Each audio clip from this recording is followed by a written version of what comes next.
Ég syns að Ok, takk. Komið sæl og blessu og velkomin í Borgó í beinni.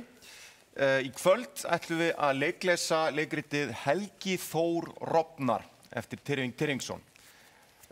Og hér leikhópurinn ásamt leikstjóra saman komin. Ég heiti Hjörtur Jón Jónsson. Já, ég heiti Erlen Ísabella. Ég heiti Hilmar Guðjónsson. Bergur Þór Ingólfsson heiti ég leik Jón í þessu verki. Ég heiti Þuríður Blæri Jóhannsdóttir og ég leik Katrínu. Og ég heiti Stefán Jónsson og var leikstjóri sýningarinnar. Já, og Himmi leik Helga Þór, Erlen leik Lilla stelpu, ég leik Bakaran. Og já, þetta verk var frumsýnt hér á nýja sviði Borgarleikhússins, hvað var það, 17. janúar? Já. Það ekki, stemmir það ekki? Jú. 17. janúar á þessu ári, þessu herrans ári. Og var ferlega gaman að gera og það gaman að fá að heimsækja aftur. Og það vill reynda svo skemmtilega til að hann, Tyrfingur Tyrfingsson, leikskáld, á einmitt ammæli í dag. Og bara Tyrfingur, ef þú ert að horfa á þetta, þá segjum við bara til hamingju með ammælið. Hamingju með ammælið. Til hamingju. Til hamingju. En eigum við ekki bara að vinda okkur í lesturinn? Já. Jú. Endilega. Já, og hann Stefán ætlar að lesa fyrir okkur leiklýsingar. Hvaða dagur í dag? Ég er ekki leikriti, sko. Nei, hvaða dagur í dag? Það er 7. 7. Já, maí. því þetta verður áfram á netinu, sko. Já, það er góð punktur. Það Þetta verður aðgengilegt sem sagt áfram Já. eftir að þessum lestri er lokið inn á YouTube-rás Já. Borgarleikhússins og á hlaðvarpinu okkar sem er að finna á Spotify. Sem sagt, við erum stödd núna 7. Já, en já. maí Já. 2020. Ammælisdegi Fimmtudags. Tyrfings. Fimmtudegi, einmitt. Ok, Ok. 1. Líkhús. Helgi Þór sópar ösku úr líkbrennsluofni ofan í krukku og snýr sér að líkinu af Kristmundi sem liggur á börum í hvítum nærbuxum. Munnurinn á Kristmundi gapir og Helgi Þór reynir að þrýsta kjálkonum saman án árangus. Bringan á Kristmundi er opin en yfir henni hvítt lag. Helgi Þór er með 2 hálsbindi á öxlunum. Honum bregður þegar hann sér Katrínu læðast inn. Hann mátar bindin við háls Kristmundar og spyr. Hvítt eða blátt? Viltu ekki loka á honum bringunni áður en þú velur bindi? Það sést í hjartað á honum. Þekkir hann? Já, auðvitað. Helst að ég væri að leita þér. Hvítt eða blátt? Veld þú. Ég læt pappa velja, hann kemur eftir 3 mínútur og best þú tali bara við hann. Katrín dregur lakið ofan að Kristmundi og klíjar við. Eðlilegt að hann lykti svolítið, það er gott við brennum hann í dag. Ég held að hann hafi alltaf lyktað svona. Heldurðu? Ég þekkt hann ekki beint. Maður þarf að þekkja líki til að með að skoða það. Hann var pabbi minn. Ég bara þekkt hann ekki. Er það flókið? Nei, Má ekki loka á honum munninum? pappi fyrir að koma og hann hjálpa mér að berja saman kjálkana. Fæ ég eitthvað sjúkdóm ef ég legg vangan aðeins ofan á höndina á honum? Vonandi ekki. Hann er rosalega kaldur Hann er líka alveg rosalega dáinn. og reiður. Sjáðu hvað hann er reiður. Hann kreppir nefana. Þú getur lagað það, er það ekki? Ég get ekki laga það hvernig manninum leið þegar hann dó. Nú, þú sagðist vera svo flinkur lík snirtir. Ég býð bara frammi. Sorry, ég hef aldrei verið sorgmætt áður. Það er þægilegra að vera bara pirruð. Ég skil. En lítið út fyrir að vera sorgmætt. Mér líður nefnilega bara ekkert. Ég veit það ekki. Hefði ég átt að leyfa honum að followa mig á Instagram? Hann baði um það. Ok, nú finn ég það. Ég er sorgmætt. Eða ég er kannski bara að leika það. Já, ég er sorgmætt eins og mamma er sorgmætt. Hún er alltaf sorgmætt. Hún fara afslætti og alls konar ókeypis út á það. Ég er að leika mömmu þegar mamma er sorgmætt. Eða þarna Sally Field. Góð leikona. Hábær. Já, ég er ekki sorgmætt. Þú þekktir hann heldur ekki. Það flókið að syrgi eitthvað sem maður þekkir ekkert, jafnvel þótt að sé pabbi manns. Ok, núna er ég sorgmætt. Mjög pirrandi. Ég sá hann á bensínstöð í sumar og ég faldi mig. Beygði mig niður hjá hnetunum. Ég er 30. Maður er samt alltaf barn innan foreldra sína. Hann hefði átt að laga sambandið. Ég var svo feitt barn. Hélt að þess vegna nefndi hann mér ekki. En það var ekkit út af því. Nei, svona herrar eins og pappiðinn, maður heldur að þeir séu siðblindir eða eitthvað en þeir eru bara latir og tillitslausir, ekkert illir. Þeir kannski ætla að kaupa gjöf á sumardaginn fyrsta en finnst verð á leikfengu svo fáránlega hátt þannig að þeir ákveða að smíða eitthvað. En svo nennaði því ekki. Nenni ekkert að finna einhverja spýtu. Svo með samviskubit þegar þeir eru þunnir. Takk. Þú ert hlýr. Þegar við hittumst þarna í sumar, þá varst það ekki svona hlýr. Ég er að leika pappa þegar pappi er hlýr. Og hann er bara hlýr við sorgmætt fólk. Þannig að ég er sorgmætt fólk. Já. Ekki bara einhver pirruð belja. Nei. Takk. Nema núna líður mér aftur ekkert. Hvernig er jarðarför fyrir mann? Ég hef aldrei verið við jarðarför. Nema bara sem starfsmæður. Ó, Já, presturinn segir frá ævi mannsins eða var Kristmundur ekki kristinn? ég veit það ekki. Hvað heldur þú? Með við nafnið. Já, auðvitað. Og hvað segir presturinn? Þú heyrir það bara í jarðarförinni. Ég ætla ekki að mæta. Mér langaði bara aðeins að sjá hann. Þetta hérna er litla jarðarförin mín. Svona eins og litlu jólin í Hjallaskóla. Hvað segir presturinn? Hann segir Kristmundur ólst upp. Hvar ólst hann upp? Ég veit það ekki. Búðu bara til einhverja sögu. Pappi fyrir að koma. Ég lofa að trúa henni. Kristmundur ólst upp við Sprang. Ói, er ég úr Vestmannaeyjum? Nei, Kristmundur var gablari. Hvað er það? Er þér ekkert kalt á kinninni? Nei, haldt áfram. Kristmundur var forkur til vinnu. Hann var glæpamaður. Já, Kristmundur var ekki þræll auðvaldsins. Segðu bara að hann hafi verið öryrki. Allir íslenskir glæpamenn eru öryrkjar. Eignast ekkert. Ég er við japanskt hnífastell og innegn í kjúklingastæðnum í Suðurveri. Kristmundur var smekkmaður á mat og drykk. Ekki grínast. Það er mjög pirrandi. Sorry, Hvað svo? moldin. Er ekkert sungið? Já.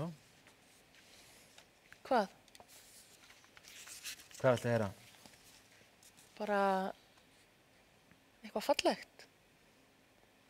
Já, sko, vinir hans. Já, þú mennar hinir glæpamennir.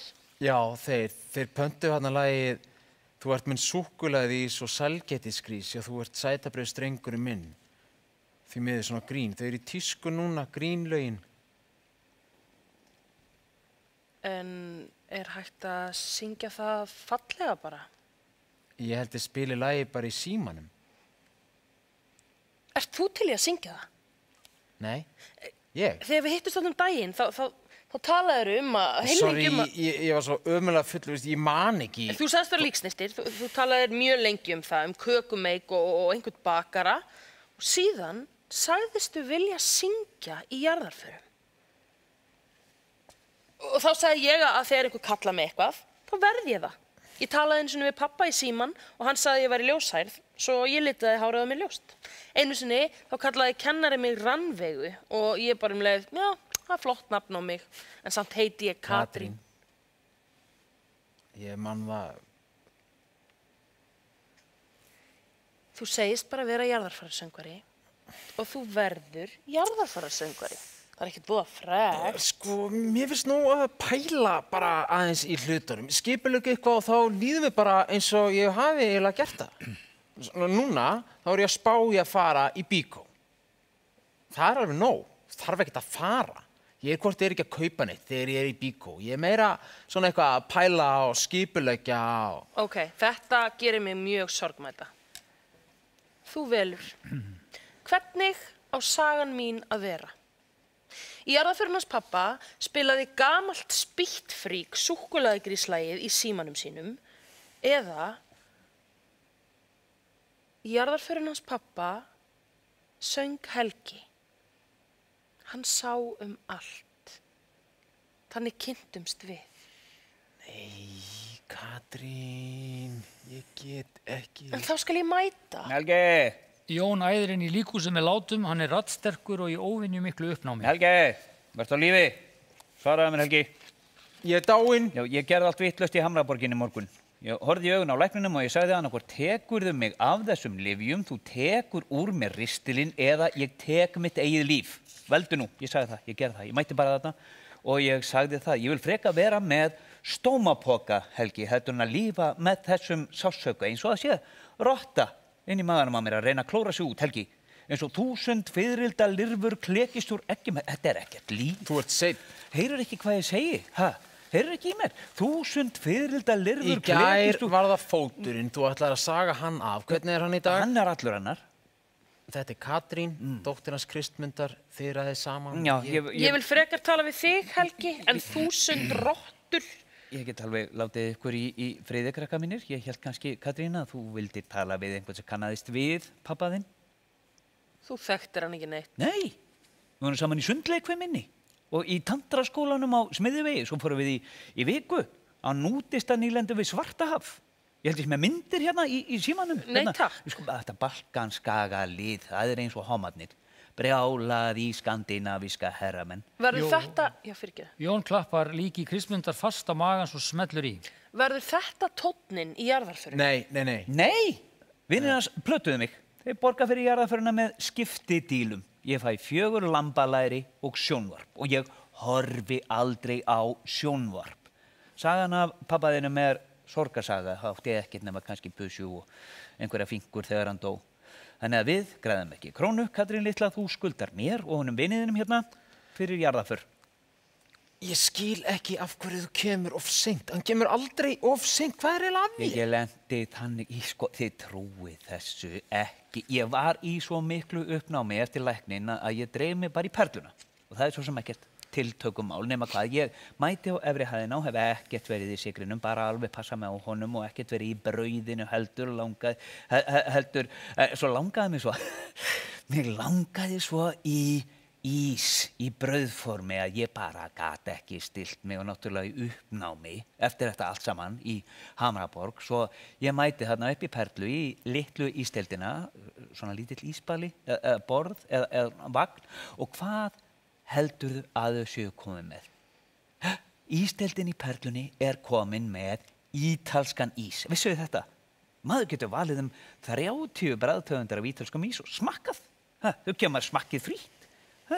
Þau eru sem sagt með svona einnota skeiðar, bara plast, skiljiði mig, svo maður getur valið hvað maður smakkar og ég ætlaði ekki að þora að viðurkenna en krakkar.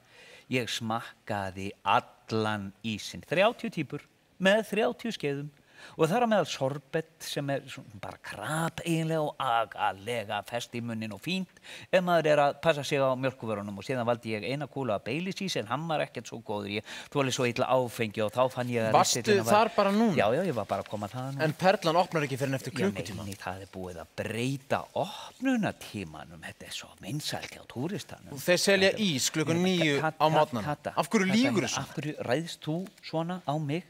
Hvað varst að gera? Ég er bara kvíðinn, Helgi minn. Af hverju? Að ég er með upplýsingar sem... Þú varst á miðilsfundi? Á miðilsfundi? Ég? Nei. Þú varst á miðilsfundi, þú borgar miðlum launin ekki mér, þú skuldar mér. Ég var ekki á miðilsfundi. Það er eins gott. Ég fékk sjálfur sýnir. Já, þær kosta ekki neitt. 3 sýnir í röð, Helgi minn. Mér líst ekki vel á okkur. Við erum með aðstandanda hérna. Ég fer með pappa eitthvað annað. Ég get ekki hlusta á svona... Það tekur enginn á móti 10 daga gamlu gjaldþrota líki. Pabbi þinn sagði þú væri erfið. Nú þarf Helgi að fá fríð í nokkra daga. Þú bara vinnum vel, Helgi minn, og slakar á. Og þá verður allt í lagi. Bakarinn sagði að þú væri að leika guð með spádómunum. Óbúslega neikvæðinni alltaf í honum. Drífðu þau bara í sundleikfimina. Mér leið undarlega. En fattaði svo að ég var að fara í trans. Fyrst fann ég brunalykt, hún fyllti á mér vitin, svo fór ég að sjá eins og bakað moldarflag og ég fattaði að þetta var engin mold, heldur húð, skorpin húð, skel, utanum lík og það rauk úr líkinu. Helgi, maðurinn hafði brunnið til dauða. Fyrsta sýnin, bruni. Og gerðist þetta líka í Hamraborg? svona spáði ég líka fyrir dauða móður hans. Pabbi, þú spáðir því að hjartaði konu sem tók 50 töflur af Rivotril á dag gæfi sig. Það er ekki spádómur, það er líffræði. Ég ætla að stelast í málningadótið hans Helga. Svo fínt. Svona fyrsta búið er að borga ykkur bæði með sjónvarpi og lærum. Katrín gramsar í líksnýrtivörum sem liggja á borði. Þú mátt fara. Þú ert búinn hérna. Hún má nota Á málningadótið. eftir brunanum er dauði. Ég sé ekkert lík en það er dauði. Einhvers konar eyðing. Morð. Án morðingja. Fyrst bruni, svo eyðing. Og þá birtist þú, Helgi. Ristillinn. Nei. Ristillinn. Nú springur hann. Gef mér vatn, stelpa. Gef mér vatn, krakkar. Vatn. Ég er að skræla hérna. Halló, stelpa. Vatn. Láttu hana í friði. Í stað þess að rétta Jóni glasið sem að Katrín nær í, dýfir hún bursta í það og heldur áfram að mála sig. Já, hún heldur að hún tapi ef hún lætur fyrstan mann fá glasa vatni. Kláraðu sýnina. Þriðja sýni, þú stendur, Helgi. Þú hefur mist stjórnina, Helgi. Þú stendur og þú getur ekkert gert annað en að skera úr þér tunguna. Dregur tunguna út úr munninum og ristir hana í sundur. Þú neyðist til að skera úr þér tunguna svo að þú getur ekki tjáð þig. Getur ekki sagt neina sögu. Mamma er svona tarotkelling líka. Spáði því þegar ég var 9 ára að pabbi fær að drepast. Svo hringdi ég í gær 20 árum seinna til að segja henni að pabbi væri dáinn og hún svaraði, ég sagði þér það. Ég hef áður verið sannspár, Helgi minn. Ég grátbað mömmu þína að vera hjá mér og slaka á, en hún hlustaði ekki. Þú ert svolítið í því að grátbiðja fólk að vera hjá þér. Já, sjáðum pabbaðinn hérna.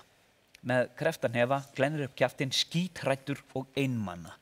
Svona verður ekki farið með mig. Maður fæðist og eyðir allri ævinni í að leita að leginu og finna það loksins hérna í líkhúsinu, grátt og úr stáli. Helgi, hefur þú tíma fyrir spádóma? Ertu ekki að fara að syngja í jarðarför? Nei. Nú þarf að lækka flugið, Helgi. Það eina sem þú gerir er að snirta líkin og svo bara beint heim.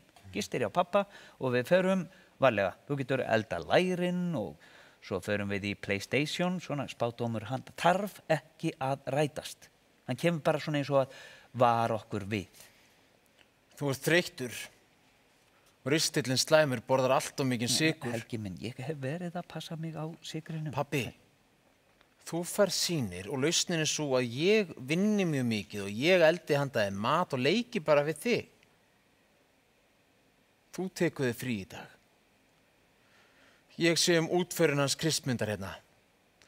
Þú tekur frí. Ég kann ekkert að vera í fríi. Þú getur fengið þér ís. Kalla litla, hérna, horfðu hérna aðeins í augun á mér. Já, nú, þið finnst það svona erfitt, já. Horfðu þá bara á ennið á mér. Ég er að vara hann við og ég vara þig við. Pabbi, þú söngst í kór. Söng kór, Helgi. Ég er mjög hár tenor, fyrsti tenor, Helgi, leiðandi tenor. Af hverju varstu rekin úr kórnum? Hver segir það? Af hverju erum við að tala þetta? Mér bara grunar það. Andskotans kettlingar í sóknarnefndinni. Mamma seldi plötuna sína í 1000 eintökum og ég man hvað þú varst prúður. Pabbi, hvað þú varst virðulegur á tónleikum með kórnum því mamma voru. Ég var nú bara í vinnu, gallanum, gráttu vesti, svartur jakki, támjái skór, ringar á öllum. Og rjóður í framan og hérna friðsæll. Já, friðsæll, alveg þangað til þessar helvítis kettlingar í sóknarnefndinni ætlaði að rífa mig úr dressinu, tróða mér í einhverja kóramussu. Ég sagði þeim nú bara Ég er alltaf að syngja þegar ég er fullur. Mér fannst það skemmtilegt. Það ekki? Jú, og þér fannst það skemmtilegt. Það er eiginlega mikilvægara. Ég gæti þetta alveg. Eitt lag og nafnum mitt prentaði í sálmaskrána. Ég ætla að syngja í þessari jarðarför af því að ég ræð hvað ég geri. Við gjörðum í dag, Helgi. Það er ekki hægt að ákveða svona Svepp til bakarans. Sestu. Ég er ekki hundur. Sestu. Þetta er ímynd til bakarans og panta fullt af veitingum.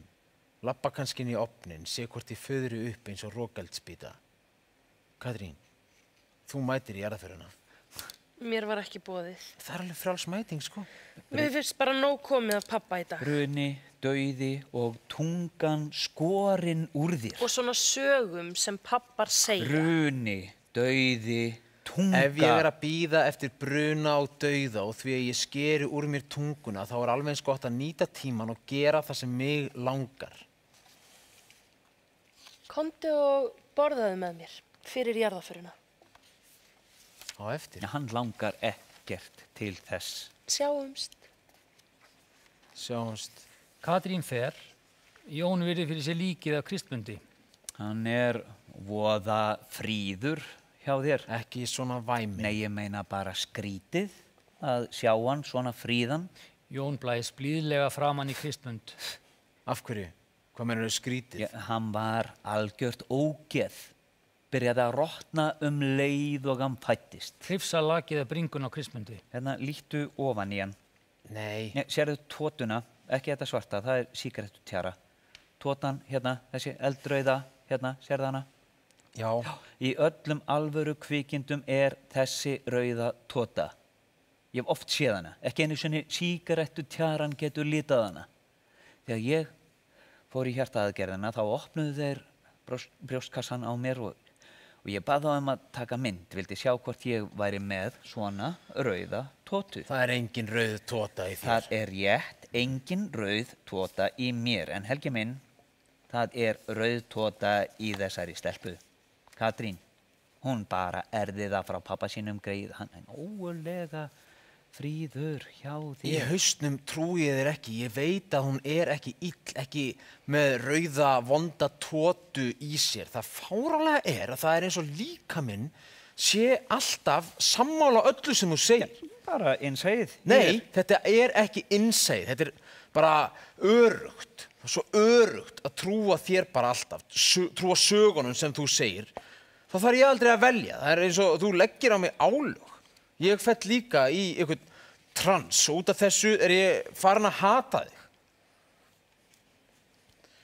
Þú slekkur alltaf á mér eins og kerti, bleiti puttana og slekkur. Sérðu það ekki? Þetta er rosalega tættur. Taktu utan neðri kjálkan. Já, núna, ýttu kjálkanum, rístu honum upp, ýttu. Kjálkarnir á Kristmundi smetla saman. Mér langar að sjá þessa jarðarför einn. Syngja, panta veitingar, ég get gert þetta allt í dag og svo næst get ég séð eitthvað annað, panta mér tíma hjá tannlækni að stofna sparisjóðsreikning, leigt sumarbústað, farið á safakúr. Nó, það á bara að sigra heiminn. Já, fyrir mig. Ég hef aldrei gert neitt svona, þú stoppa mig alltaf, þannig að dragðu alla þessa spádóma tilbaka og losum hnefana. Þeir taka hvorum sinn hnúan á Kristmundi og rétta eitt fingur í einu. Þú ferð heim í PlayStation, ég sé Kristmund og jarðarförina, svo sæki ég þig. Á líkbílnum? Nei. Vinur minn leigir út bíla, ég jarðaði frænkans, get fengið bens fyrir ekki neitt og við stoppum á leiðinni og kaupum sósur og paprikusnakk og gistum á Eddu-hótelinu og Laugavatni. Vinkona mín er hótelstjóri, ég jarðaði hundrinnar, Chewy, kostaði 200.000, einn Chewy, Chihuahua. Hún vildi alvöru jarðarför og ég brendi Chewan og jarðaði hann, við gerðum skiptidíl og svo við getum gistar frítt. Hvað næst? Næst þegar mig langar að gera eitthvað. Ég hef aldrei séð þig svona tættan. Þú varst að spá því að eftir bruna og eyðingu skeri ég úr mér tunguna. Þannig að þú trúir mér. Nei, en ég trúi öllu mögulegu upp á því. Ég leyfi þér að ráða öllu. Þú vildir ekki fara í jarðarförina en að mömmuðinnar, heldur með mér á Madame Tussauds í London. Manstu þetta voru svona vaxmyndir af alls konar fólki eins og það væri á lífi. Og að meðan jarðaði einhver skíta útfara þjónusta konuna mína. Og við á Madame Tussauds. Þú hefðir átt að láta mig mæta. Já. Og núna skalt þú drulla þér heim í PlayStation, bíða eftir mér og svo drífum við okkur út á land. Engin bruni, engin dauði, tungan upp í munni. Einn dagur þar sem ég geri bara allt sem mér dettur í hug. Einn dagur þar sem ég ræði hvernig sagan fer. Ég varaði mömmu þína við og nú vara ég þig líka við. 2. Bakari. Í brauðgerðarsalnum suðar í tómum ískápum, hveiti út allt. Bakarinn hefur smíðað sér legubekk eða rúm með því að klastra saman 2 antíksófum. Lítil stelpa eltir bakarann inn úr afgreiðslunni og hnakk rífst á meðan hann opnar bakarofnin svo að brauðgerðarsalurinn fyllist af gufu og reyk. Þau taka ekki eftir Helga Þór sem lauma sér inn. Veldu eitthvað annað. Súrdeigsbrauð. Veldu eitthvað annað. Súrdeigsbrauð er á matarplani. Það fyrir miður ekki til hérna.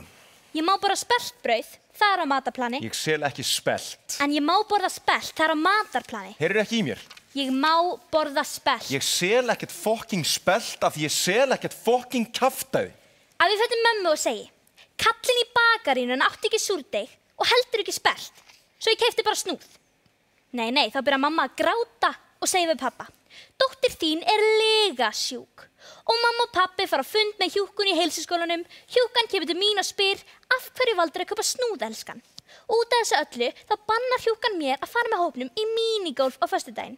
Og veistu hvað mig langar að gera á föstudaginn? Éta mömmu þína? Nei, fara með hópnum í minigolf. Ég vil súrdeigsbrauð. Hvað helvítis hóp? Ég er í heilsuskólanum, það er offituteymi barnaspítala hringsins. Kasta til hennar kókoskúlum. Hérna? Hvað getur þú tróðið mörgum upp í þig? Helgi Þór stekkur aftur á bakarann, tekur fyrir munninn á honum og fellir henni í gólfið.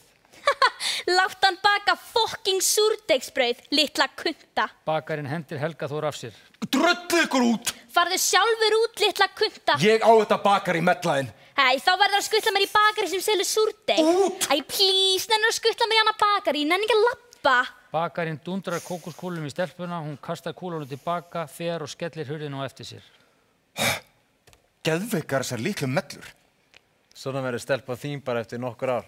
Ég sleppi alveg við það. Nei, það verða alla svona. Þessar pappaelgar sko. Stelpa mín er ekki eins og þessi litla mella. Mín er alveg fyndin stundum. Bara pínu leiðileg, hún nennir engu. Hún ennur heldur engu. Já, þess að það væri betra ef ég ætti duglega dóttur. Hún væri meiri dýnamík. Mín minnir mig bara á hvað ég geri lítið. Við unnum hana flugmiða í Facebook-leik og þeir runnum bara út. Af því að við nefndum ekki að finna eitthvað land eða einhverja sniðuga borg. Ætluðu þið ekki í Disneyland? Þú vildir ekki koma með? Já, sorry. Það hefði kannski verið gaman. Já, ég hef bara týnt krakkanum með að Guffi og Andrés hefur bara stólið henni og farið með henni eitthvað fárlegt torture-porn eða eitthvað. En mamma hennar segir alltaf hún sé ömurleg þegar hún komið frá mér, taki allt út á mömmu sinni og síðan er þessi uppeldisaðferð. Krakkinn grenjar, það má ekki skamma hana, en heldur ekki huggana, heldur að maður bara að spyrja hvernig henni er lífi. Og svo gleymi ég alltaf að setja á hana krem og maður alltaf vera að busta í þessu tennurnar og maður verður bara þunglindur. Og þetta ömurlega foreldrafélag er alltaf að sníkja mér. Svo ekki þetta frá þeim. Sæll, geturðu komið smjör, helst í gær, besta, Hildur. Hefurðu heyrt eitthvað óbærilegra? Helst í gær. Og ég var aðeins, þú veist, ég var ekki alveg edrú, svo ég svaraði, bara sæl Hildur. Ég legg til að foreldrafélagi noti smjörið úr píkun á þér, helst í gær og þá fór í gang einhver rosa neikvæðni í foreldrafélaginu og af því að ég var pirraður, grenjaði stelpan ennþá meira og ég spurði en hún gat ekki svarað því hún grenjaði og bara þreytandi. Svo ég gaf Helgata mínar. Hún hætti að koma. Pappa Helgi, no more. Leikskólanum með Instagram, hann að ég sé alveg myndir, þetta er bara þægilega svona. Gafstu pappa Helgarna þinnar eftir, ertu vængefin? Það losnar heilt herbergi. Og ég var að spá að innrétta bara með PlayStation og svona bar eða barborði, ég fann gamlan mahóni bar á okkur í síðu og maður geti gert kokteil kannski, ég veit ekki. Og þú gæti komið með tösku og bara verið hjá mér. Bara verið í PlayStation og runga okkur öðrum. Og kannski það er eitthvað gay, en mér er bara alveg sama. Getur ekki bara tekið pásu eina pappahelgi og síðan fengið henn aftur? Þú getur ekki skilað börnum eins og einhverju flíspeysu og sótt þau aftur. En þú veist, leiðist þér ekki ef þú ert einn? Ekki ef þú flyttir inn? Já, en hérna ef ég kemst ekki? Þá bara næstu helgi. Ekki þá heldur. Já, þá flyttur inn í byrjun næsta mánaðar, bara verið tilbúin. En ég vil ekki flytja inn. Býtu, hvað meinarðu? Nei, en allt er svolítið breytt.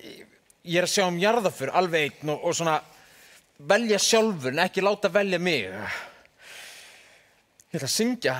Oj, Já, en ég kann gera þig reiðan, pirra þig, sleikja sig úr því fíluna. Ég get farið með heilan hring á bara 2 tímum. Þú ert alltaf að tala handlegginn á mér. Hvar eru þungir? já. Þú ert alltaf að biðja að fá að gista. En bara það að snerta þig, þú ert svo kaldur allur eins og frosinn vettlingur. Ég þiðna þegar þú flytur inn. Og verður að polli sem ég drukna í. Ert svo fucking neikvæð. Nei, bara raunsær. Þú voru að passa þig samt, svona raunsætt fólk endar alltaf einhverjum fucking foreldrafélugum.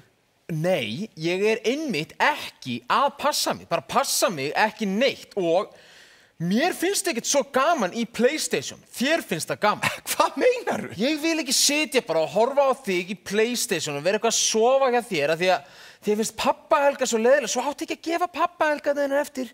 Þú verður bara að vera aðeins minni aumingi. Ertu ekki með samviskubit? Ég hvort sem er alltaf með samviskubit, skiptir einhver máli hvort ég ger eitthvað af mér eða ekki. Já, ég líka. Svo ég get alveg eins sagt þér að ég svaf hjá stelpu í sumar og hitt hana aftur og er að fara að hitta hana núna. Og mig vantar meira að segja hjálp frá þér því að ég bókstaflega þekki engan annan. Mig vantar veitingar. Þá sko að jarða pabbinar.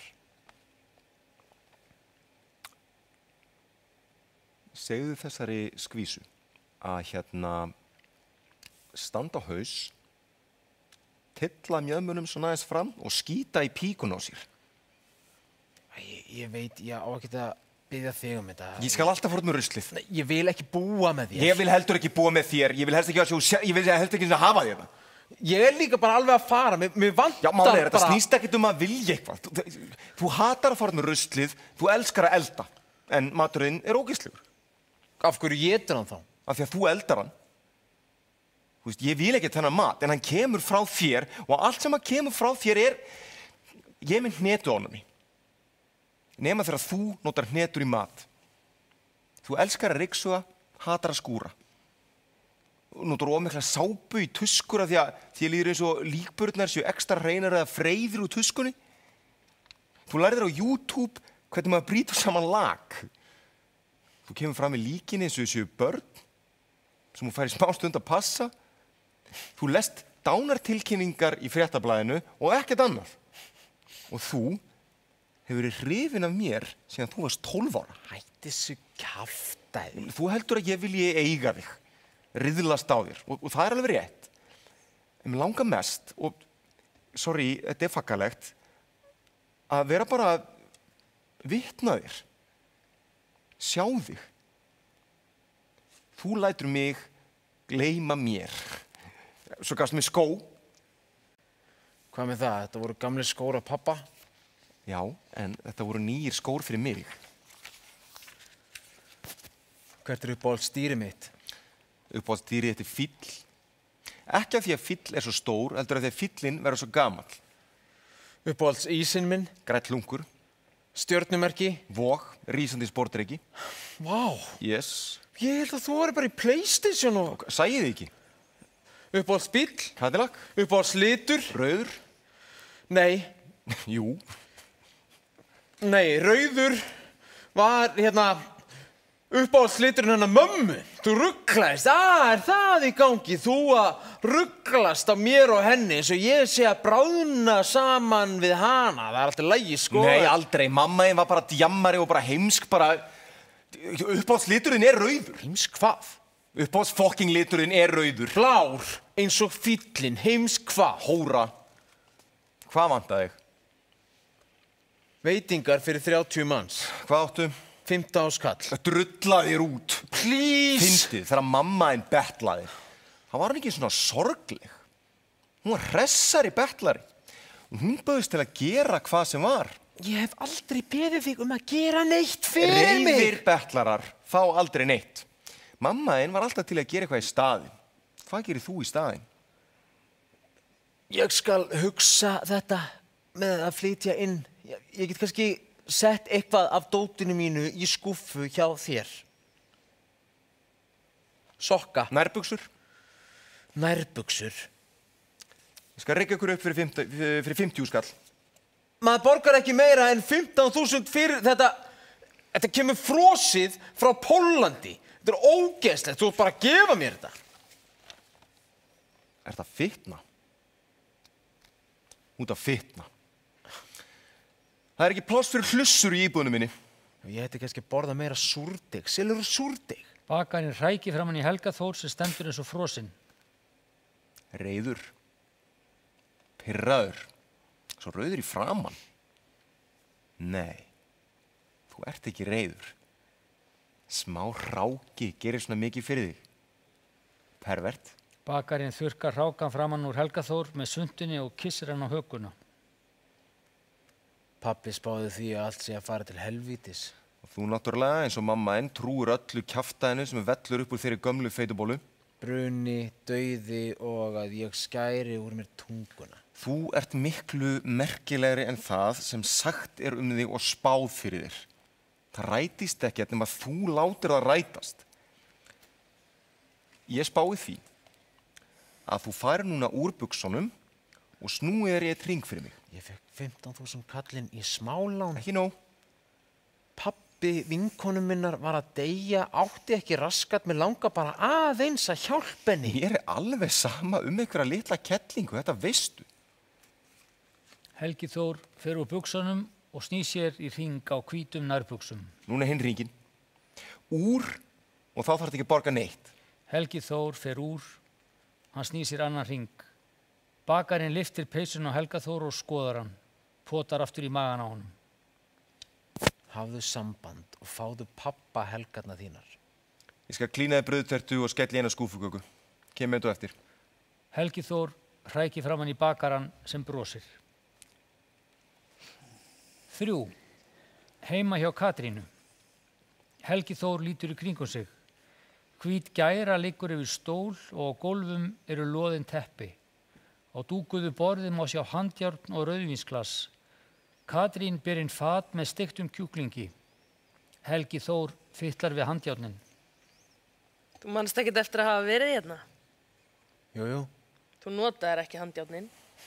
Ertu feimin við þau? Já, en ég vil samt ekki vera það. Herði, ég er búinn að redda veitingum. Verður flá? Mér er sama, ég kemst ekki. En ég... Af hverju ertu að láta þetta snúast um þig? Þú baðst mig um að... Þú gerir of mikið. Ég átti þannig kærasta. Hann gaf mér úlpu fyrir 149.990 krónur. Og ég er alveg smá fyllibita. Ég æla alveg í dótið mitt. Ég æla alveg í töskuna mína ef ég er í leigubíl, skilurðu. Svo ég ældi í úlpuna, í ermina, og hann voða sár. Hann vann sem fóstra og svo sögðu hinar fóstrurnar við hann, þú átt betra skilið. Og hann fekk að vera voða sár og óheppinn að hafa lent á þessari fyllibittu. Það hætti þið að gera svona mikið fyrir mig. Er þessi kjúklingur handa mér? Er þessi kjúklingur handa mér? Síðan lætur þess að það hafi aldrei gert neitt fyrir þig. Vorkennur þér svona brjálæðislega? Sorry, ég verð alveg geðveik þegar ég er svona svöng. Gerði eitt fyrir mig. Drullaður úr buxunum og snúður í hring. Þetta er miklu eðlilegra tal. Ég nenni samt ekki að fara í hring. Ég er svo svöng, það liði bara yfir mig. Þú lofa bara að gefa mér ódýra úlpu. Sem þú getur elt í. Nákvæmlega. Hvernig ertu eiginlega í sambandi? Hvernig kærasti ertu? Kærasti einhvers annars? Borðum. Heldur að pappin er ekki stoltur að þér eða á mættir? Ég ætla að syngja og það verður að terta og elskuna. Kanntu að smakka vín? Maður smakkar ekki vín úr belju. Jú. Það var gerð rannsókn. Beljuvín og flöskuvín í blindsmakki. Fólk fann engan mun, sama sullið. Svo er líka gott að drekka pínu ömurlegt vín. Þá drekkur maður aðeins minna. Sko að maður þefar af víninu, snýr glasinu, svona, skoða litin. Sérðu hérna, sagan segir að ef slikjan á glösunum er þykk, þá sé vínið sætt. Svo setur maður glasið svona upp að smettinu og fær sér pínulítinn sopa. skvettir úr glasinu yfir andlitið á sér, hlær, þurrkar sér í gæruna. Ok, þá kunnum við að smakka vín. Af hverju viltu ekki gera pappa eins stoltan? Við pabbi vorum alveg eins. Við skömmumst okkar fyrir hvort annað. Hann átti alltaf yngri vini, var einn af gaurunum. Svo mætti ég honum fyrir tilviljun í rúllustega. Hann var að fara upp því hann var alltaf svo kátur og ég var að fara niður af því að ég er svo leiðinleg. Og ég skammaðist mín fyrir hann. Því að fótleggirnir á honum eru, eða þeir voru, alveg eins og mínir. Engin munur á lærum og kálfum, sami bjúaði hólkurinn. Og svo var hann með tannstein og maður fann lyktina af því og hann fór ekki til tannlæknis því enginn sendi hann þangað og hann kunni ekki að sjá sig sjálfur og ef hann haltraði þá þurfti einhver að segja við hann, Kristmundur, þú haltrar. Því pabbi tók ekki eftir því ef honum var illt. Kannski var hann bara vanur því að vera illt. Hann var vanur því að lykta illa. Af sprútti, sígó, tannsteini og fitugum hársverði. Svona eins og flugvél á leið til Kanari. Bak við alla fíluna var samt sætlykt, eins og af litlum strákum. En hún gufaði upp. Af hverju segir hann hafi skammað sín fyrir þig? Nú, hann sá mig í rúllusteiganum, litla buddu, dóttir hans, bara einhver kettlingur helvíti sem hafði fundið svolítið sæta inniskó og útsölu og hann mundi að hann átti rúmlega 30 ára gamalt barn, sem þýddi að hann var sjálfur ekki rúmlega 30 ára gamalt barn, eða einn af gaurunum. Ekki einu sinni ungur í anda, því hann var með tannstein. Hann var creepy karl á vökunni. Við bara spegluðum sökkið hvort í öðru og við skömmuðumst okkar. Þú þarft að kveðja hann. Ég get ekki sagt nei. Ég get bara sagt svona sögur þar sem ég útskýri það að ég er að reyna að segja nei. Og ég er að verða búin með sögurnar mínar. Hvíldu þið með mér í dag. Við getum bara étið þennan helvítis kjúkling. Það er bara... Ég hef sko aldrei lent í tilviljun, aldrei fengið tákn. Pabbi er alltaf að fá tákn og dreymir fyrir alls konar en ég fæ aldrei neinar upplýsingar eða eins og heimurinn gleymi að láta mig vita. Þangað til í morgun að ég hitti þig aftur fyrir tilviljun. Og ég get hjálpað þér og þú þarft hjálp og ég er góður í að tala við þig. Ég sakna alltaf einhver, stundum bara mömmu, en alltaf þegar ég er í skóm sakna ég þess að vera á sokkunum. Og þegar ég er á sokkunum sakna ég þess að vera í skóm. En það sloknar á öllu þessu þegar þú ert að gjamma eitthvað kjaftaði. Og meiri sé hlý þegar þú ert köld. Þú ræður ekkert við það. Viltu leyfa mér að hjálpa þér? Já. Skerðu raskandi af kjúklingnum og reynda að fá bringuna einhvern veginn af beinagrindinni. Ég hef aldrei eldað kjúkling. Þú veist, það kemur ekkert í staðinn fyrir jarðarför. Hvernig kærasti myndirðu eiginlega vera? Ég sagði þér það, kærasti einhvers annars.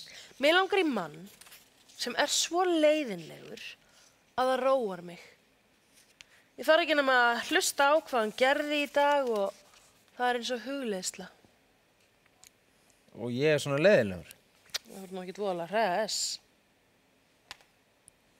Ok, vina. Új, hvað er að þér? Af hverju segirðu vina? Tómatarnir vina. Ok, þú ert að leika leiðilegan kærasta. Þú átt aldrei eftir að trúa þessu með tómatana. Hvað var með tómatana, vinur? Þeir voru á 60% afslætti. Ég keypti 4 kíló. Komdu með þá! Er pláss í frystikistunni? Ég bý til pláss í frystikistunni. Það er nóg pláss í þessari helvítis frystikistu. Það er ekkert þar nema einn dauður köttur. Já. Ég gleymdi að jarða hann í sumar. Ég lofa að jarða hann næsta sumar. Hvað með tómatana, vinur? Já, ég gekk með tómatana út í bíl og fólk horfði á mig og það hugsaði, þessi gerði góð kaup. Hann er svo flinkur í peningamálum. Ég skorðaði pókana vel í skottinu þannig að ef vörubíl keyrði á mig og ég fari í tvennt, þá myndi tómatarnir ekki haggast. En Þegar ég lyfti pokanum með tómatunum inn í skottið, fann ég að þeir voru mjúkir. Þú lýgur þessu. Ég þuklaði á þeim og kom í ljós tómatarnir mjög mjúkir, tómatarnir úldnir. Tómatarnir úldnir? Mínir tómatar? Við lendum í öllu. Ég frista ekki úldna tómata. Ég bara óð inn á Smáratorg og inn í Bónus. Ég fann konunni í afgreiðslunni Og þú skilaðir helvítis tómatunum. Nei, ég skilaði þeim ekki. En það sem ég gerði, Katrín, það sem ég gerði var að ég bysti mig. Ég var strangur þegar ég benti þeim á að tómatarnir væru hreinlega ekki boðlegir. Svo hún bauðst til þess að láta þig fá nýja tómata? Já. Nei, hún gerði það ekki. Þú lýgur. Já. Þú komst heim með úldna tómata. En þeir gleyma mér ekki þannig í Bónus. Jú, þeir gera það. Akkur er svona mikill aumingi, Helgi. Akkur fylliru fristekistuna mína, heimili mitt, líf mitt, af úldnum tómatum. Þau hlæja, hætta leiknum og kyssast. Helgi Þór fer úr peysunni og síðan buxunum, en þá slítur Katrín sig lausa. Þú ert í hvítum nærbuxum. Keypti þér í Bónus? Hvað er að þér? Hvað meinarðu? Pabbi var líka í hvítum nærbuxum áðan. Hvað með það? Svo úðar maður bara sítrónudjús yfir kjúlan, bara ruglar eitthvað með þennan djús og hrásalat. Geturðu skorið hann? Þú skerð fyrst á honum raskatið og svo bringuna í tvennt. Skerðu. Eða höggðu. Ég vil ekki höggva á honum raskatið. Þá horfum við bara á hann úldna. Helgi Þór hysir upp sér buxurnar, stendur upp og sker kjúklingin með japönskum hníf. Djöfull yrðir þú fallegt lík. Heillandi. Nei, það myndi slakna á andlitinu og litlu rákinar hérna við munnin hverfa. Þú hættir að vera budduleg. Borðaðu bara helvítis kjúklingin. Ég borði ekki fugla. Horfðu þá bara á mig borða helvítis kjúklingin. Akkur spurður mig ekki hvað ég vildi. Sá sem býður ræður hvað er í matinn. Bauð mamma þín þér aldrei í mat. Nei, hún... Ég nenni ekki að hlusta neitt sorglegt. Fyrir bara að hlæja. Þetta er alveg fyndið. Við pabbi fengum skilaboð fyrir nokkrum árum, áttum að sækja lík í sjúska eftirpartí hérna í Kópavogi. Mættum og ég ætlaði að taka undir fæturna og þá sá ég að líkið var af mömmu. Hvað gerðu þið? Nú, auðvitað sóttu við líkið. Fengum meira að segja borga fyrir það frá ríkinu. 17 skall. Er það? Já. Það er pínu fyndið. Já. Hvernig er að jarða foreldri sitt? Ég veit það ekki. Við pabbi skrópuðum bara þess að 2 strákar, fórum til London og Madame Tussauds í staðinn. Sá Díönu prinsessu.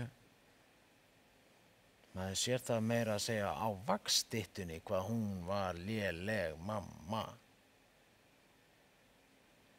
Helgi, nú drífur þú þig út í bíl. Þú spennir beltinn og þú skilar þessum helvítis tómötum. Taktu þessa tómatæna með þér til helvítis!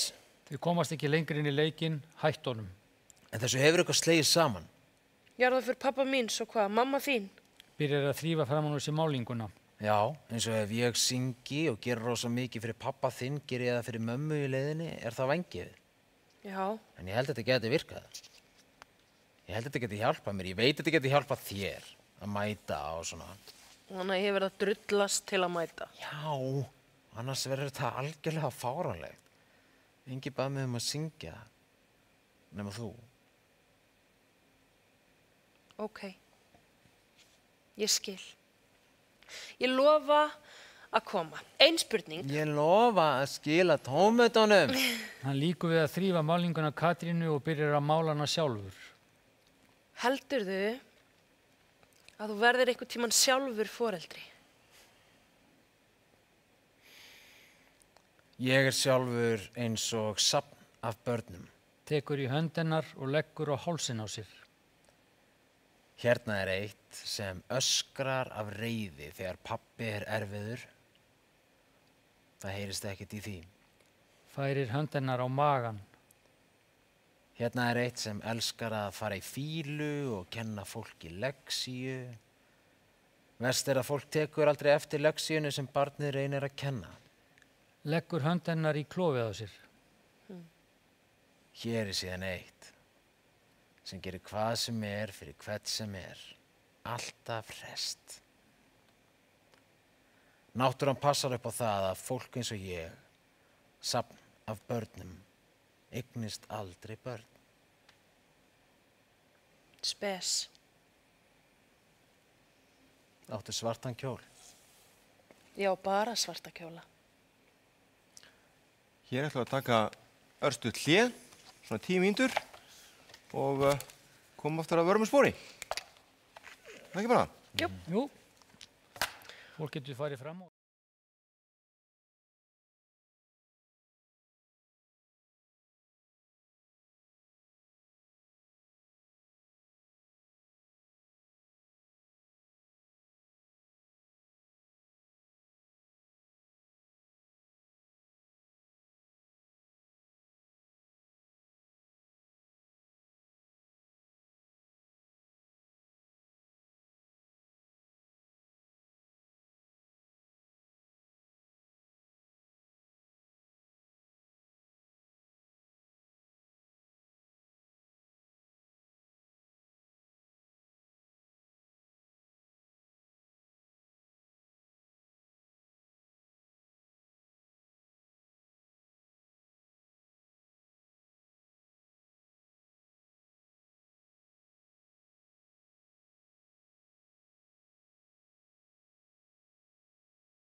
Minn súkkulaðís, þú minn sælgætisgrís og þú sæta brauðstrengurinn minn. Þú minn súkkulaðís, þú minn sælgætisgrís, því engan sætar og betri ég finn. Hann var dálítið herramann, hún var sæt og fín.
Velkomin aftur. Þá höldum við áfram. 4. Líkhús. Það snarkar í líkbrennsluofninum. Jón tekur 3 gaddfriðin lambalæri upp úr glærum plastpoka og missir þau í gólfið.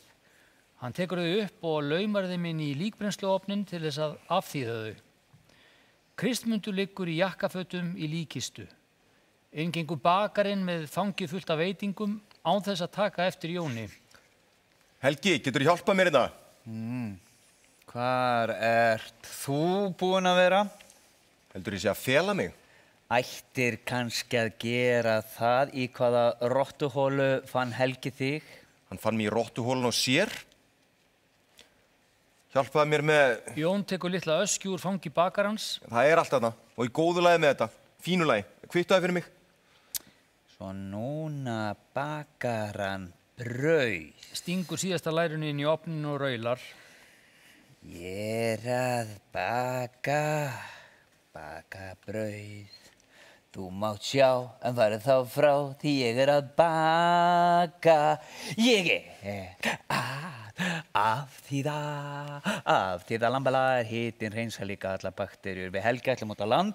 Veit Helgi af því? Feðgaferð, tjald. Helgi hefur svo lítinn tíma, orðin vinsæll, líkin líta út fyrir að vera sprelllifandi hjá honum. Aðstendendur líður eins og enginn hafi dáið litla séni. Við erum góðir saman og svo erum við glæsilegir, gott að geta grilla læri og gott að vera búin að afþýða þau. Með hverjum ferðast þú?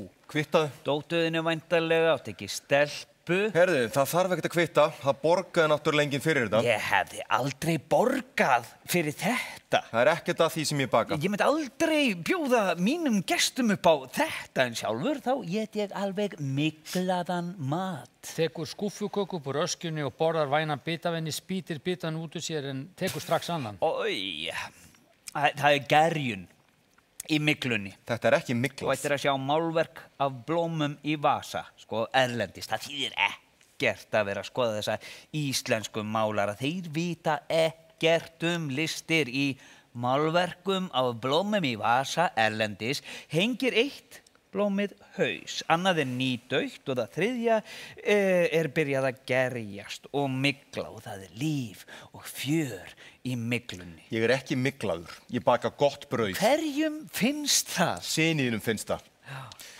Og konunniðinni fannst það. Fyndið. Það er eitt líkt með þeim. Þau kyngja öllu sem ég segi þeim að kyngja. Tiltu þér. Ég er ekki þreyttur. Nú ertu að fara að pirra mig. Fáðu þér endilega sæti. Ég vil standa uppréttur. Viltu að ég aðstoði þig við að setjast? Bakarinn sest.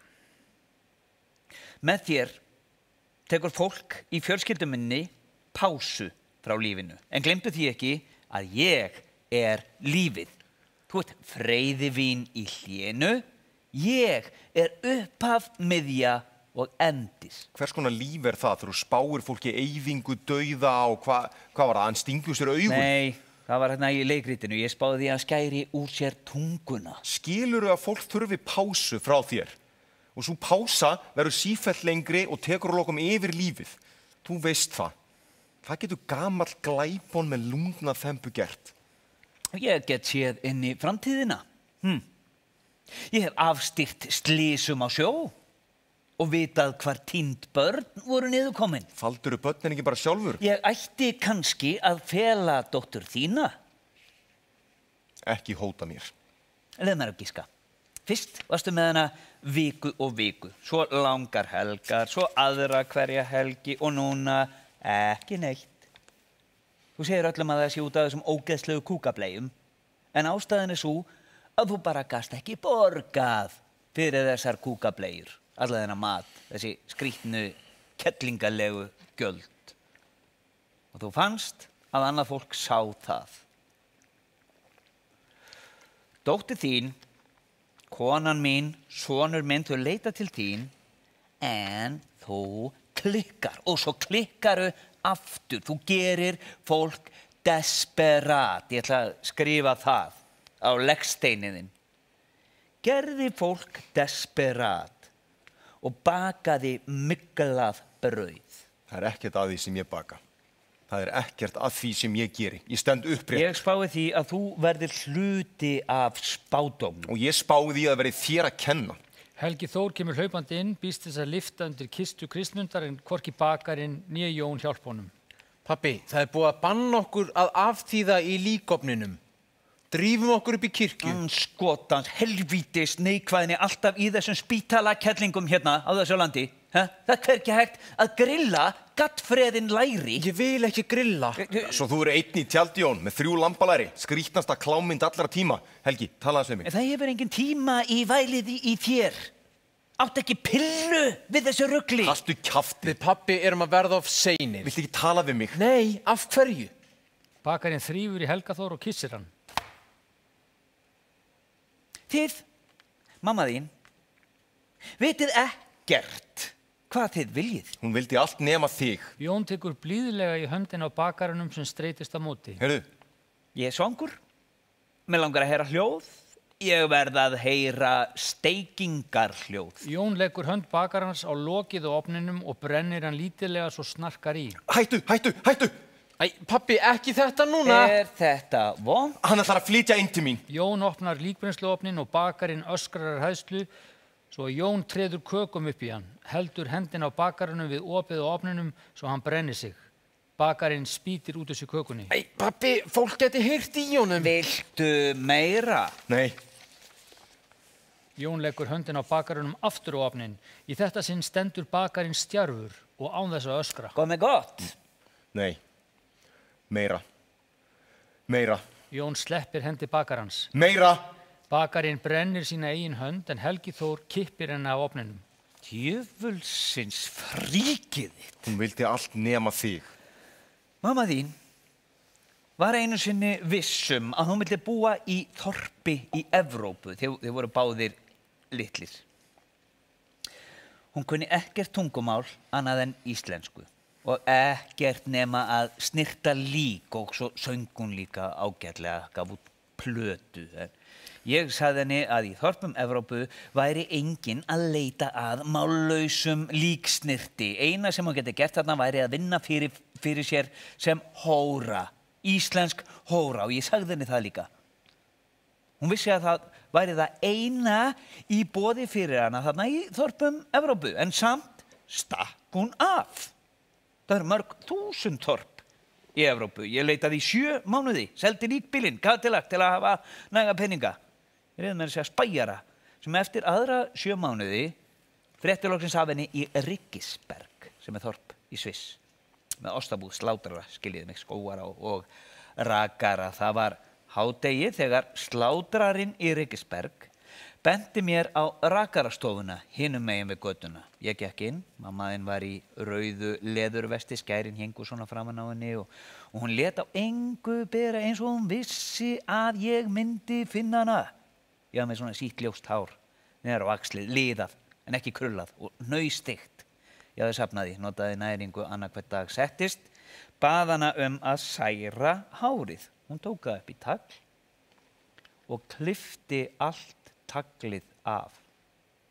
Kallarnir á stofunni flissuðu, svo settist hún niður og borðaði hádegismatinn sinn. Ég öskraði inn í mig, ég sagði ekkert, ég gerði ekkert. Loksins kláraði matinn sinn, kom og lagaði á mér hárið stutt, ekki svo slæm klipping, en síðahárið, það var farið. Ég stóð upp, bjóð mig undir að fara. Hún ætlaði ekki að rukka mig, en ég tók upp veskið mitt, sótti 100 frankaseðil, krumpaðan og lét hann detta á gólfið. Mamma þín hreyfði sig ekki. Ég sótti 500 frankaseðil, ég krumpaðan og lét hann detta á gólfið. Rakararnir störðu á okkur. Hún haggaðist ekki. Ég krumpaði saman 1000 frankaseðil og lét hann detta á gólfið. Svo horfðu við bara allir á mömmu þína. Og hún beygði sig, tók upp seðlana, sletti úr þeim. Þetta gerir hann. Leggur á mann bölvun. Ég reyna að segja þér að Helgi, hann er... Þá gerðist eitthvað. Hún setti seðlana í vasan. Skærin sín lagði hún á borðið, hún skilaði leðurvestinu, spádómurinn rættist. Ég hafði keypt hana. Eins og hóru. Íslenska hóru. Ég opnaði dyrnar fyrir mömmuðinni, ég herramaður, sama hvað ykkur finnst og við yfirgáfum Ríkisberg, við tókum okkur stutt en yndislegt frí gistum í tjaldi og þú varst svo glaður þegar mamma þín kom heim. Hugsar aldrei hvað það hefði gerst ef þú hefði drullast til að láta hana í friði? Nei, en þú? Jú, og hvað ef ég leti bara allt í friði? Hún vildi láta eyða fóstrinu af þér, Helgi. Ég lét hana ekki í friði með það. Heldur bannaði henni að eyða þér. Það er snillingur í píkun á þig, kelling. Þetta sagði ég. Ég mynd af henni óléttri hérna, sjáðu. Af hverju ertu með mynd af henni? Svo ég gleymi henni ekki. Af hverju þarftu að muna eftir henni? Af því að hún bjóð þig til. Jón skellir lokinu á kistuna og skuttlar vettlingunum ofan á hana. Helgi, tala þessu mig. Við getum bara lappað hérna út.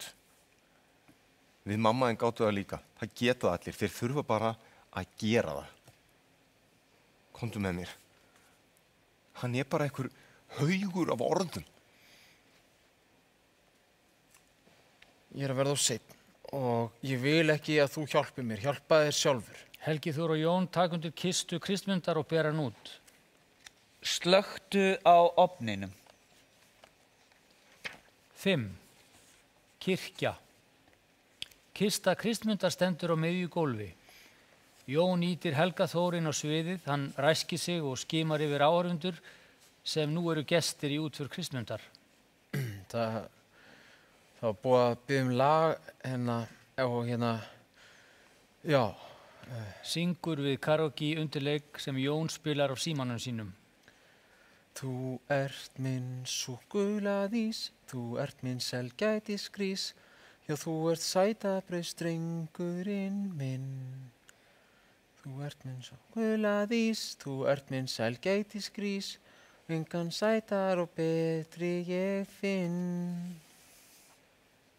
Hann var dálítill herramann, hún var sæt og fín. Katrín.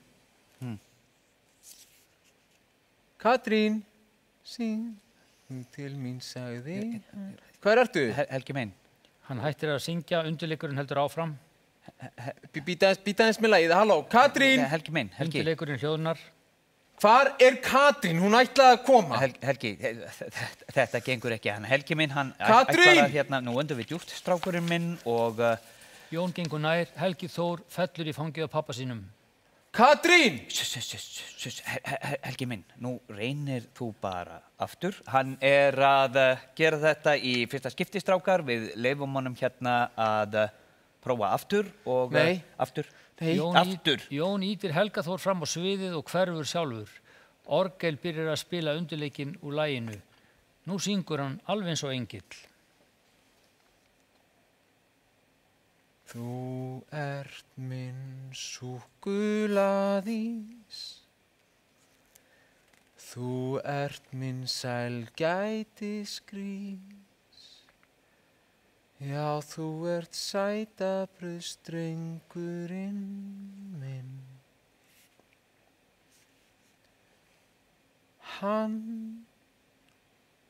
var dálítill herramann, hún var sæt og fín. Syng þú til mín, sagði hann, söngur er ánægjan mín. 6. Líkhús. Þetta spyrst, Helgi. Þetta spyrst út svona performance í þessum bransa, Helgi. Þetta spyrst út að syngja grínlag en af öllu hjarta þetta nýtt.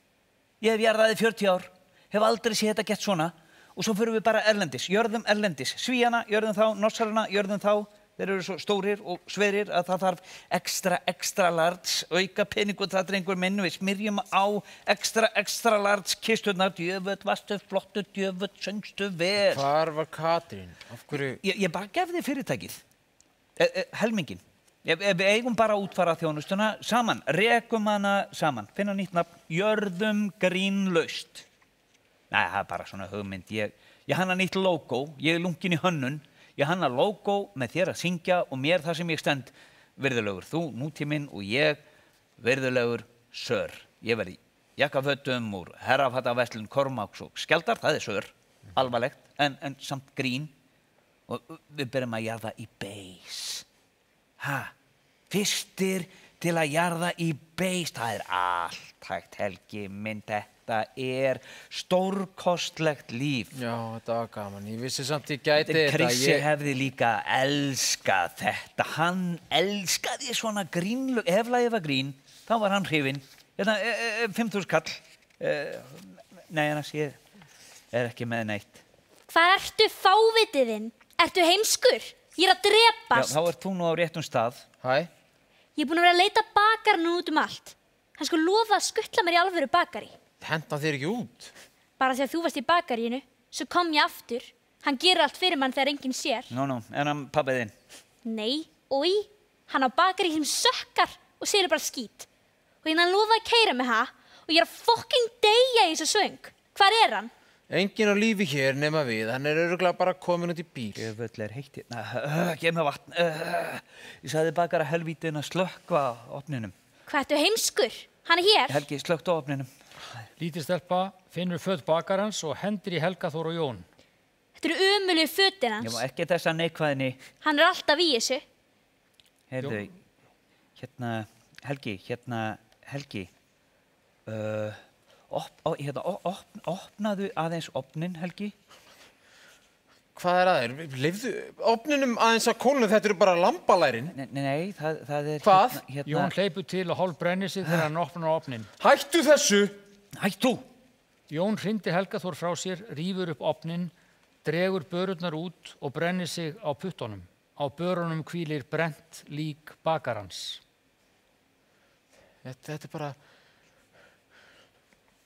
Eitthvað lík, bara einhvers settu líkið eftir inn, þetta er bara... Þetta er bakara helvíti. Nei. Það er spádómurinn. Bakarinn. Bruni. Ég spáði þessu. Þetta er bara einhver sem er líkur bakarann. Lítil stelpa tínir upp föt bakarans.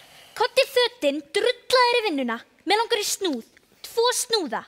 Það er ekki búið að liggja svona svo hlussa. Það er ekki búið að brenna sig svona svo aumingi. Það er bannað að trufla vinkonu. Hún tekur utan líkið að bakaranum en brennir sig. Jón stingur hendina á henni í kalt vatn. Þau virða líkið fyrir sér. Þetta þýðir ekki neitt. Þetta er bara tilviljun, merkir ekki neitt. Ég sagði honum frá spádómnum brunan og hann lætur spádóminn rætast til að hefna sín á mér. Nota sig til að refsa mér, til að fokka mér upp, líka eftir að hann er dauður. Allur brendur, svartur, grár. Sjáðu varirnar á honum. Þær eru ennþá rauðar. Uppáhalds liturinn minn. Helgi Þór kissir lík bakarans blíðlega á munnin. Bítur síðan í varirnar á líkinu, slítur þær af andlitinu með tönnunum og spýtir tæjunum í Jón sem þegir. Það pípir í síma Jóns. Helgi Þór setur bakaran aftur inn í ofnin, kveikir á honum og lokar. Ætlar ekki að hjálpa honum? Það pípir aftur í síma Jóns. Hvaða helvítis píp er þetta? Helgi Þór tekur síman á honum. Við þurfum að hringja á lögregluna að tilkynna þetta, annars kenna þeir mér um. Þeir kenna mér alltaf um. Það þarf að sækja lík. Já, byggjum einhvern annan um það. Við erum beðnir um að sækja Já, við getum sleppt því. Heim til Katrínar. Viltu að ég komi með? Ég vil ekki að þú komi nokkuð tíman aftur nálægt mér. 7. Íbúð Katrínar. Það er myrkur í íbúð Katrínar. Helgi Þór lemur á hurðina þar til loks er kveikt á sígarettu inn í íbúðinni. Katrín tekur gúlsopa af rauðvínsglasi og þurrkar innanrúðið með hvítri tauservittu.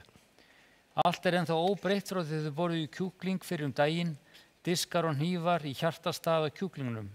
Enn barið. Katrín opnar. Hvað er að? Ekkert. Hver er dauður hérna? Engin. Af hverju léstu þá sækja lík hingað? Gengur að kjúklingunum og tekur hnífinn úr bringunni.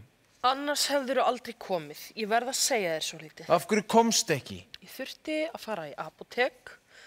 Svo fór ég að lesa einhverja grein á netinu lirfur og fiðrildi og varð of sein í jarðarförina. Það er nóg til að kjúklingi.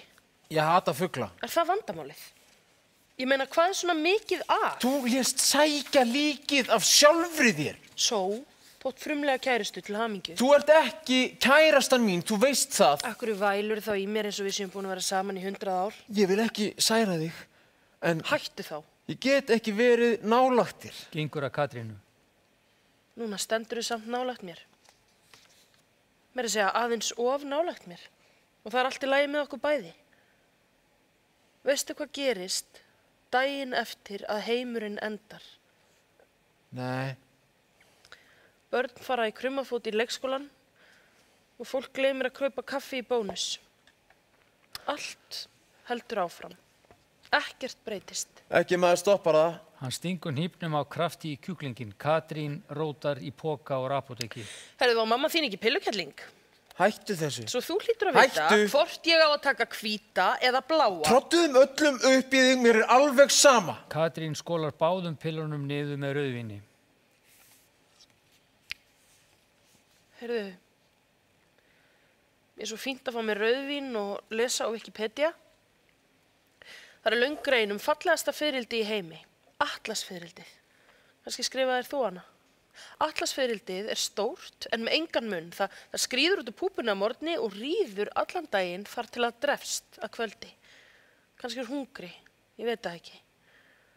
Fæðist bara til þess að ríða og vera fallegt. Lítil drusla. Hvað ætlar að segja mér? Rétt áður en fiðrildi drefst, þegar það er búið að ríða allan daginn og vængjunum hefur dabarast flugið, skilurðu, þá byrjar fiðrildið að pæla í því hvernig vængirnir virkuðu og man að fyrrum daginn tók það ekki einu sinni eftir því að það flaug. Ert þú ekki of mikið lirfa til að geta kallað þig fiðrildi? Þegar þú segir svona að ég sé lirfa, hvernig á ég þá að haga mér öðruvísi en lirfa? Þú ert alveg eins og spádómaður hans pabba þíns. Sem er að rætast. Hvað meinarðu? Besti vinur minn er núna að verða að ösku. Hann lagðist bara inn í ofninn. Já, hann ætla svo kalt á þessu landi. Hvað átt að koma næst? Skiptir ekki máli, þetta er búið, rætist ekkert meira, bara tilviljun. Dauði. Já, þess vegna fríkaði ég út þegar ég sá SMS-ið að þú væri... Eða eyðing. Leggjum okkur aðeins. Ég er ekki þreyttur. Leikum okkur aðeins? Nei. Leikum aðeins. Svo sker ég restina af kjúklingnum og nota það í salat og við setjum það á brauð og þú leyfir mér að sofna aðeins í sófanum. Leikum aðeins. Tómatarnir. Nei. Bara smá. Svo getur við farið og við hittust aldrei aftur. Þetta er fermingaveisla. Nei. Þú ert pappinn í fermingaveislinni. Nei. Og ég verð mamman. Og kjúklingurinn leikur fermingabarnið. Já. Indverst tema. Sko, naanbrauð og tikka masala kjúklingur í matinn. Kjúklingur borðar kjúkling. Já, sonur okkar er frík. Alltaf lítill matur í boði. Við tímdum ekki að kaupa nóg. Gestirnir trillast af hungri. Já, hverjir koma? Kemur pabbiðinn? Er alltaf lagi? Halda áfram. Já, pabbi mætir með 30 pínulitlar einnota skeiðar. Veitingarnar valda vonbrigðum. Já, og fermingadrengurinn Sonur okkar er hán. sem veldur líka vonbrigðum. Já, en æfir samt fótbolta líka. Í svo fínu jafnvægi, svo vel upp alinn sonur okkar. Þú heldur ræðu. Ekki neitt. Nákvæmlega ekki neitt. Ég meira að segja að hugsa með mér. Vá, heilar 5 mínútur, algjörlega gjörsneyddar innihaldi. Ég elska þennan mann. Tómt og gott. Nefnilega. Naanbrauðið hrátt. Já, pínu frosið líka. Þú orðin vel feit. Samt langar mig til að ríða þér inn á klósetti. Nei, inn í búri. Inn í svona sérbúri og þá get ég borðað homblest á meðan þú ríður mér.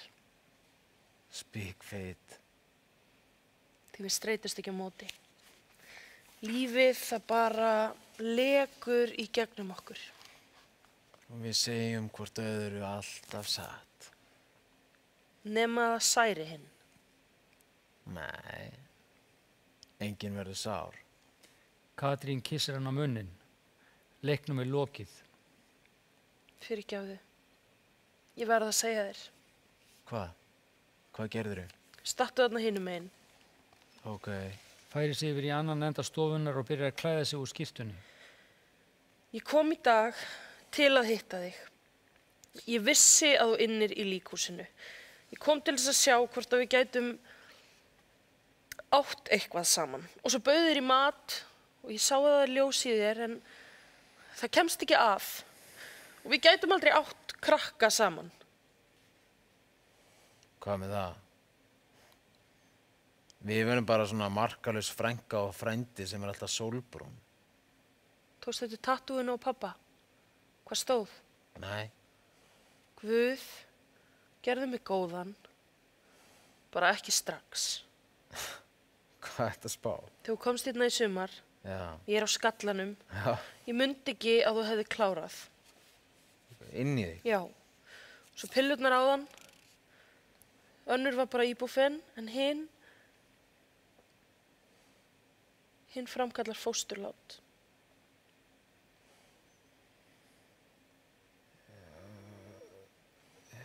Ældinni.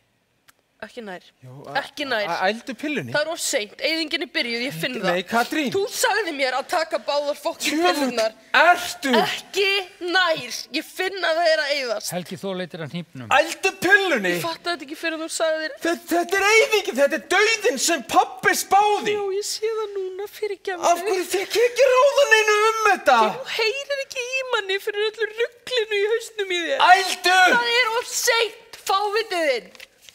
Ældu! Hvernig ætlar þú að halda krakka á lífi? Ha? Ég hefði bara mista á gólfið í kringlunni eða eitthvað. Ég er of stopp. Og þú ert of stopp. Það hefði fæðst stopp. Það hefði verið fóstur alla ævi. Líffæri í dauðu fólki halda áfram að vinna.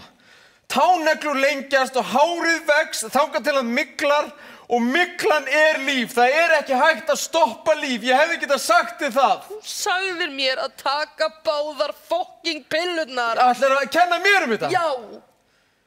Hitt var mikið. Katrín tekur hnífinn af Helga Þór og leggur hann á borðið. Ég hefði aldrei leyft þér að rústa þessu barni, að flýja með það til Evrópu. Ég hefði vendað það. Þú hefði vendað það svo lengi sem að það hentaði þér. Staði með því gegn mér, þið tvö saman í liði. Og hvað núna? Og morgun fer ég á Landspítalann og losa þetta bara í svartan ruslapóka og út í brennsluofn. Þú heyrði pappa spá þessu, fattarðu það ekki? Ég er of þreytt. Þau setjast. Helgi Þór snertir magan á Katrínu. Er það búið? Ég held það. Svo að allt er eins sekúnduna eftir að eitthvað deyr. Nema að maður byrji á einhverju nýju. Það dó enginn. Það skiptir engu máli. Okkur lestu mikið ráða þessu. Fyrirgeðu. Hann stendur upp og sækir handjárnin. Nú, á alveg að rústa manni þarna í búrinu. Mér langar ekki að ríða, Helgi. Hann sleikir Katrínu og kissir handjárnar hana síðan við borðið. Stígur síðan til hliðar. Nú ræði ég. Hvað ert að spá? Hún reynir að losa sig.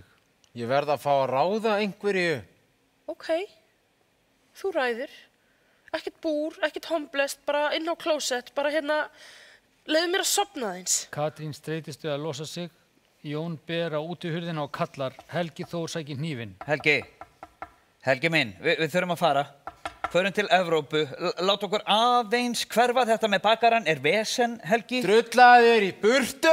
Helgi Þór. Koddinn, brjótt upp hurðina. Jón sparkar upp hurðinni. Helvítis, bakarinn er að rústa öllum með þessu stöndi, Helgi. Við verðum að henda í tösku og drífa okkur til Evrópu. Ekki, Helgi. Helgi Þór spíksporur sviðið með hnífinn. Farið frá, ég þarf að hugsa. Bíddu.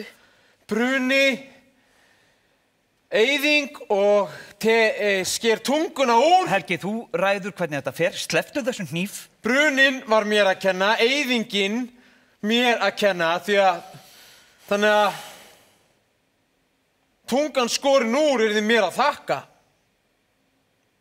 Tungulaus munnur segir enga sögur. Er það ekki bara? Helgi minn, ég spáði þessu öllu saman bara til að vernda þig. Helgi minn, til að kenna þér að... Katrín reynir að losa sig en getur það ekki. Helgi Þór ber hnífinn upp að munninum og sker úr sér tunguna. Blóðið fossar og hann stendur stund alblóðugur. Tekur síðan nokkuð skref og fellur í fangið á Jóni. Forleikur. Kvöldið sem Katrín og Helgi Þór hittust í fyrsta skipti. Helgi Þór stendur í dyragættinni í íbúð Katrínar. Hún starir á hann. Það er eitthvað af þér. Hvað? Það er eins og þú sért góður. Þetta er ekki bara full. Ég er alltaf full. En ég hitt aldrei neitt sem er góður. Mér finnst þú heldur ekkert slæm. Ok, þú ert líka fullur. Ég á eitthvað ömurlegt sambúka og svo rauðvín í bellinni þarna.